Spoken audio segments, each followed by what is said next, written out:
शीतल जी, जितना भी तोड़ने फोड़ने की कोशिश करेंगे, क्या लगता है कि वो अंततः अब विपक्षी दलों के हक में ही जाएगा?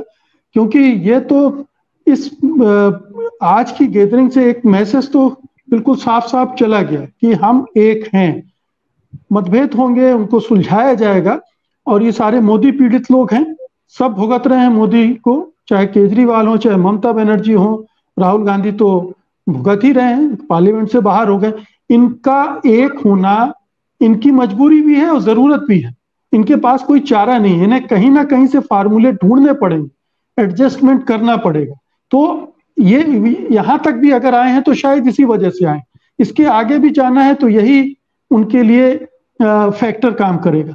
आपको लगता है कि ये फैक्टर इतना स्ट्रांग हो चुका है कि अब इनको आगे ले जाने के अलावा और कोई रास्ता नहीं? देखिए, इसके अलावा एक और फैक्टर भी है, वो भी साथ में हम लोग बात करें। महंगाई और बेरोजगारी से औसत भारतीय के अंदर भी बहुत बेचैनी है। सिर्फ इन लोगों के खिलाफ जो कार्रवाइयां हो रही हैं उसी की बेचैनी नहीं है। चुनाव में आपने देखा ना, ये सिर्फ वहां तो कर्नाटक के चुनाव में तो ये कोई गठजोड़ तो लड़ा नहीं था। कर्नाटक के चुनाव में जनता ने 135 सीटें दे दी कांग्रेस को। कांग्रेस तो वही है जिसके तमाम रोगों पर हम तमाम कार्यक्रम कर चुके हैं और उसकी तमाम सारी निगेटिविटीज हमें पता है, पुराना उसका अतीत पता है, कितना बुरी तरह से वो चुनाव दो दो बार हार गए, वो सब है।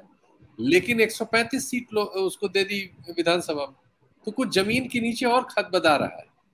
जो भारतीय जनता पार्टी की नीतियां हैं, इन्हें सांप्रदायिक बंटवारे से बहुत लंबे समय तक दाबे रखा जाना असंभव है।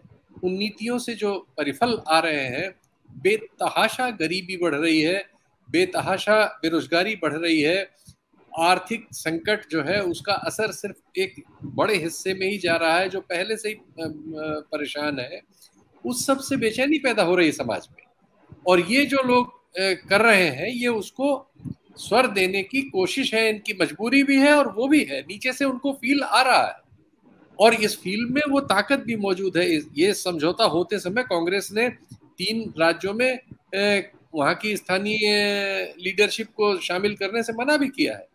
हरियाणा में, तेलंगाना में, आंध्रा में, यहाँ से लोगों को कांग्रेस के मना करने पर नहीं बुलाया गया है विपक्ष के उसमें, वरना नीतीश कुमार जी शुरू में उनसे भी संपर्क करना चाहते।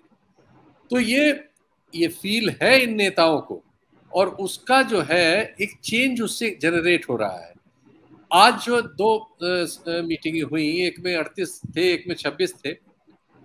38 में जैसा उन्होंने बता ही दिया हमारे मित्र ने कि क्या नाम, उसमें कितने लोग कौन क्या थे, लेकिन यहाँ जो थे, यहाँ 6 मुख्यमंत्री गए थे भाई विपक्ष, 5 या 6। इनसे आप वो मांझी साहब की या वो चिराग पासवान से तुलना तो नहीं कर सकते ना।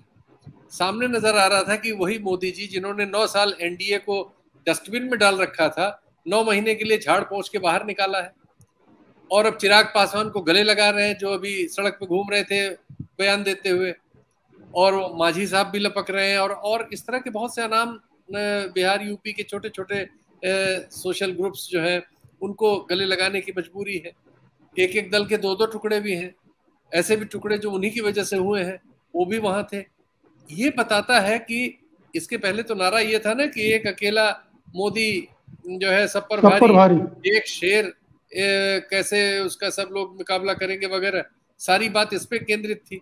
मंच पे वही था, जो एनडीए का मंच बना था उसमें मोदी जी की फोटो आधे से ज्यादा बड़ी थी, बाकी सब इधर उधर था, और जो विपक्ष की मीटिंग हुई उसमें किसी का फोटो नहीं था, एक स्लोगन था और वो दूसरी चीज कह रहा था। और उसका असर हम देख रहे हैं सोशल मीडिया पे। 6 या 7 ट्रेंड चल रहे हैं, जो ट्रेंड खिलाफ में चलाया जा रहा है उसमें कितने लोग रीट्वीट कर रहे हैं या वो कर रहे हैं, और जो ट्रेंड नॉर्मली चल रहा है, ऑर्गेनिक लग रहा है, उसमें कितने ज्यादा लोग आ रहे हैं।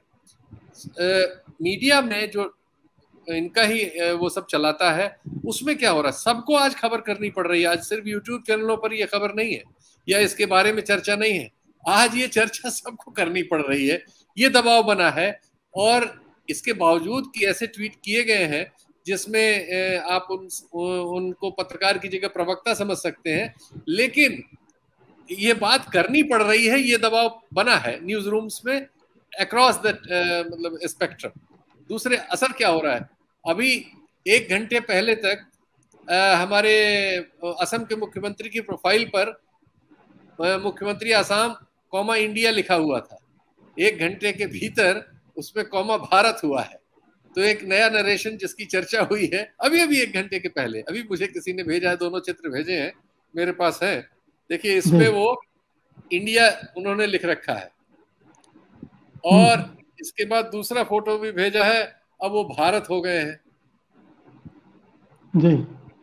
ये अभी 1 घंटे के भीतर हुआ है। उन्होंने टाइमिंग भी दी, आजकल तो इंटरनेट से सब निकाल लिया जाता है कि किस समय कितने बजे इसमें मॉडिफाई किया है। तो ये कोशिश होगी कि एनडीए को छोड़ के अब भारत बनाम इंडिया किया जाए, एनडीए को भारत बताया जाए, ये सब फॉलो अप है। यानी पहल आपके हाथ में नहीं रही, पहल उन्होंने की है जो आपके खिलाफ इकट्ठा हुए, और ये जो इकट्ठा होने का क्रम है ये कुछ उस तरह से है जैसा इमरजेंसी के बाद हुआ, क्योंकि परिस्थितियां वैसी।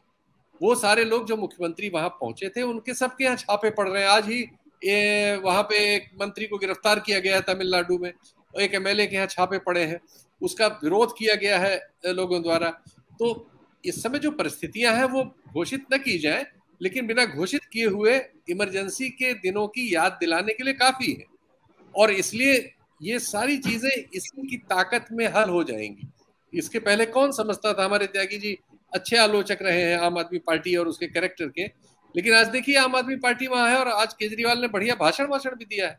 ये प्रॉब्लम पिछली मीटिंग में समझी जा रही थी कि हमेशा नासूर बनेगी, और बहुत सारे विश्लेषकों ने कहा था, लेकिन परिस्थितियों का दबाव है कि आज उनका आज 2 मुख्यमंत्री लेके गए, वो मान साहब भी गए थे, वो भी गए थे, और भाषण दिया, खूब बढ़िया बयान दे रहे हैं सब, ये एनआई वगैरह पे सब पे। और अगर तो अब करने के चांसेस कम हो गए हैं। इस अलायंस की सिचुएशन देखिए जो आज लोग उपस्थित थे, कि आप कश्मीर से शुरू करें कन्याकुमारी तक 1-on-1 नजर आ रहा है।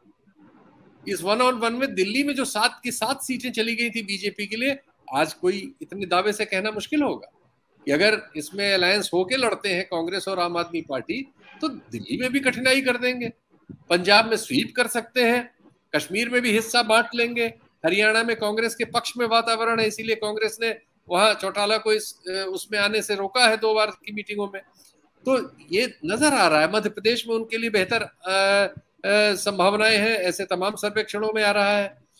तो अगर ये होता है आने वाले दिनों में, तो निश्चित तौर पर इसका सबका जो असर होगा वो कुछ उस तरह का हो सकता है जैसा इस तरह के गठजोड़ बनने पर पिछले हमारे अतीत में हुआ।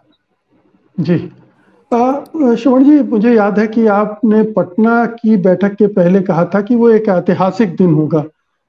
आज का दिन कितना ऐतिहासिक है?